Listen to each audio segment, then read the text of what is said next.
ఇప్పుడు మాట్లాడడం ఎలాగో చూద్దాం. హేమ గారు ఒకసారి మాట్లాడడం ఎలాగో నేర్పించండి. ఎవరికి? హేమంత్కి.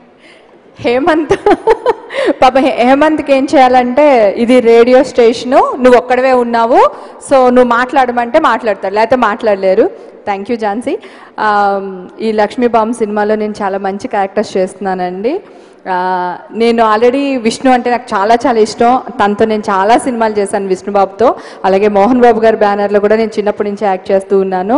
నాకు చాలా సంతోషంగా ఉంది. ఈరోజు లక్ష్మితో ఒక ఇంపార్టెంట్ క్యారెక్టర్ చేస్తున్నాము. ఆర్ట్ఫుల్గా హార్ట్ టచింగ్గా ఉండే క్యారెక్టర్స్ అవి మీ అందరికీ డెఫినెట్గా నచ్చుతుంది. ప్లీజ్ మా లక్ష్మిని బర్త్డే కూడా అందరూ మనస్ఫూర్తిగా విష్ చేయండి. మా లక్ష్మీబామ్ సినిమా హిట్ అవ్వాలని. అలాగే మా ప్రొడ్యూసర్ సురేష్ గారికి, ఆ మిగతా ప్రొడ్యూసర్లు కూడా ఆల్ ది బెస్ట్ అండి. మా డైరెక్టర్ మన మాట విన్నట్టే ఉంటాడు కానీ ఆయన మైండ్లో ఏదుందో అదే చిత్రీకరించేవాళ్ళు లక్ష్మి. సో ఈరోజు ఆ రిజల్ట్ కనిపిస్తుందండి. లక్ష్మి ఎన్ని వేరియేషన్స్, అసలు నిజంగా విలన్గా చేసినప్పుడు కూడా నేను ఇన్ని వేరియేషన్స్ చూడలేదు క్యారెక్టర్లో. తను చాలా ఇన్వాల్వ్ అయ్యి చాలా కష్టపడి ఈ సినిమా చేసింది.